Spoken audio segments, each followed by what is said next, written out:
Bongan, Mas Hadi yang punyanya. Nah, gue sampai bela-belain juga jaga studio di situ. Oh gitu. Gue jaga studio di situ supaya apa ya? Karena tadi gue kalau apa-apa yang berbau musik tuh gue demen banget. Karena gue nggak punya, gitar aja gue nggak punya, terus. Oh jadi ngulik di situ ya? Di situ lah gue ngulik ya, orang nggak ada yang sewa, ya gue hidupin lah, gue gombreng-gombreng di situ. Nah di situ lah gue kenal anak-anak juga, anak-anak percik.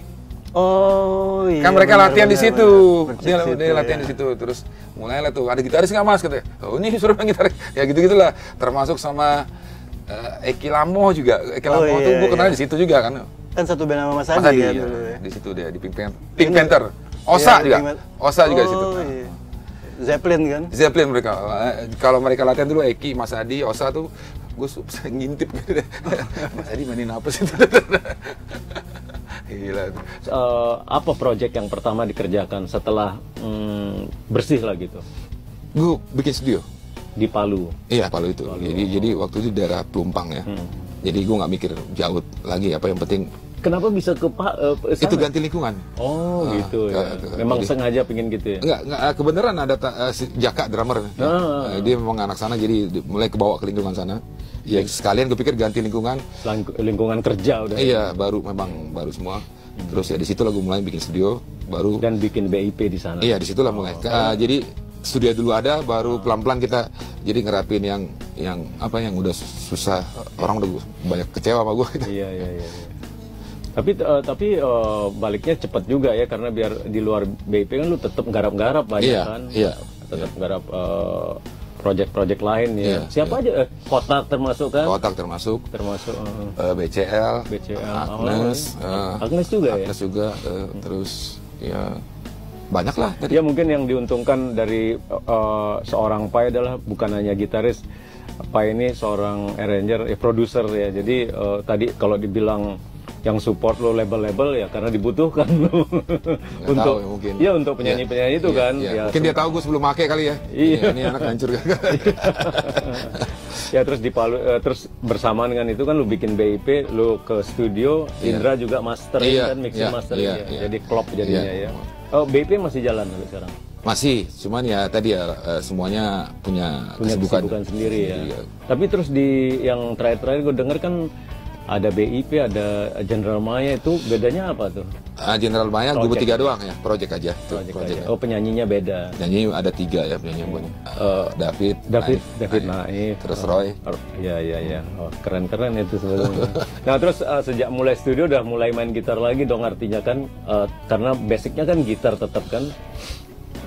Mulai lagi jadi gue ada satu masa waktu terutama pas sembuh itu, jadi waktu sembuh dari drugs itu, dulu kan waktu slang gue pengennya jadi shredder gitu. Waktu sembuh itu gue mikir emang kenapa harus begitu ya main gitar. Jadi maksudnya lama-lama tuh makanya di beat gue nggak hampir dibilang nggak ada, gue ulang lagi. Itu sebenarnya karena apa ya, masa itu gue lagi di situ gitu loh. Di situ gue ngelawan nggak mesti gitu lagi gitu. Kenapa? Dulu kan setiap lead ujungnya pasti speed. Iya. Kenapa harus gitu? Kenapa gitu juga gitu lah. Iya, template banget. Template banget waktu itu, apalagi industri kan waktu itu. Nah dari situ terus gue ngeliat juga ada teman-teman yang suka mungkin mainnya kotor tapi asik banget energinya nih. Dari situ gue belajar, maksudnya gue pengen coba sesuatu yang beda waktu itu. Walaupun tetap rasa-rasa bau, orang selalu bilang rasa-rasa slangnya masih ada di beat, cuman karena memang ada Indra juga yang warnain, ada Bungki. Tapi kalau gue pribadi tuh pengen coba yang lain di beat. Lebih ke tema ya. Tema aja. Dan lebih ke ini ya. Energinya aja. Mikirin part udah. Iya gitu. Mulai bikin studio, gitar apa yang pertama dipunyain? Ibanez sih. Ibanez. Tetap ya, Ibanez waktu itu. Ini apa namanya? Si Red Beach ya? Red Beach ya. Itu tuh. Masih ada gue sih. Iya. Itu gue sih masih ada. Terus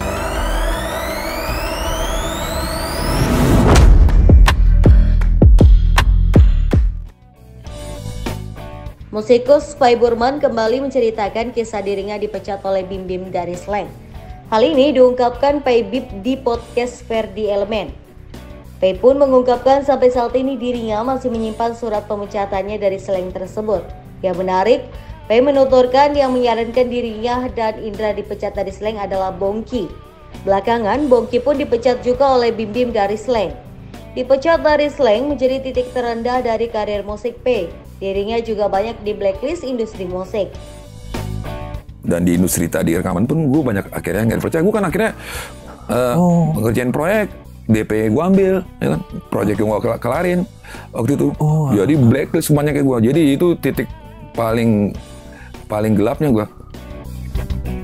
Diketahui Pai yang mengisi posisi gitar bersama Bongki Marcel dan Indra Kaudarsi dipecat oleh Bim Bim dari Slank pada tahun 1997. Pemecatan Pai, Bongki, dan Indra saat itu menjadi ramai karena ketiganya cukup disayangi Slankers dan dianggap punya karakter permainan yang mumpuni. Pai yang setelahnya dipecat Slank membentuk band Bip bersama ex-Slank mengaku pemecatan dirinya saat itu sebenarnya adalah hal yang wajar. Pai melihat ketidakcocokan dalam sebuah perjalanan adalah hal biasa, hanya saja Pai melihat cara bagaimana dirinya itu dikeluarkan yang menjadi soal pada saat itu.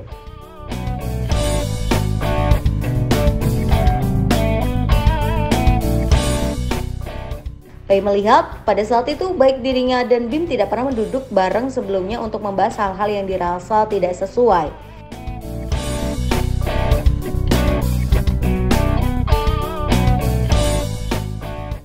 Pai menyebut apabila duduk bareng saat itu, semua persoalan sebenarnya tuh bisa selesai dengan baik-baik. Tetapi yang jadi persoalan, kata Pai, hampir semua personel Slank pada saat itu terpengaruh narkoba. Lantaran pengaruh narkoba ini pula, semua persoalan sulit diselesaikan karena sulit berpikir jernih.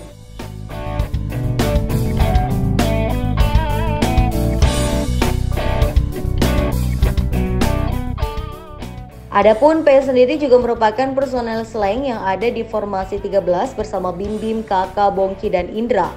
Formasi 13 menjadi salah satu formasi emas Slank dan menjadi masa kebangkitan Slank di belantika musik. Pai dipecat tepatnya pada Januari 1997 bersama dengan Bongki dan Indra. Di tengah-tengah kabar pemecatan Pai, Bongki, dan Indra yang saat itu ramai jadi pembicaraan penggemar musik Indonesia, Bim Bim bersama Reynolds atau gitar dan Infanta atau bass tengah menggarap album solo Kakak. Album solo Kakak yang dimaksud itu ternyata menjadi album studio Slank berjudul Lagi Sedih.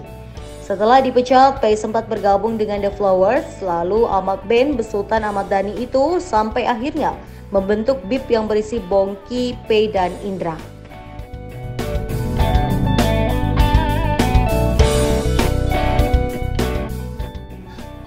Terus waktu itu pemecatannya itu ya, gue sempat lihat di kontennya siapa gitu. Oh ya, si Penyot tuh. Ada suratnya di Ranaf katanya. Itu bisa di Ranaf. Itu dia. Jadi ini sekalian aja gitu. Jadi pokoknya Bim Bim ngasih surat pencet, dia nggak mau ketemu. Dia nggak mau ketemu, dia kasih surat itu lewat orang. Nah, dapatlah tuh gue surat, marah lah gue. Sebenarnya gue marah, gue ludahin tuh surat. Gitu. Ya, gitu. Nah si Ranaf di sebelah gue. Sini suratnya gue simpan. Sini. Nah, dia udah mikir loh sekarang. Nanti suatu saat pasti berguna gitu. Dilaminating sama dia. Sampai sekarang masih ada surat itu. Dan cuma surat yang versi gue doang yang ada. Oh, kan ketiga surat tuh. Surat pemecatan cuma ada yang versi gue. Setahu gue Indra udah nggak ada. Di scan aja di NFT tuh.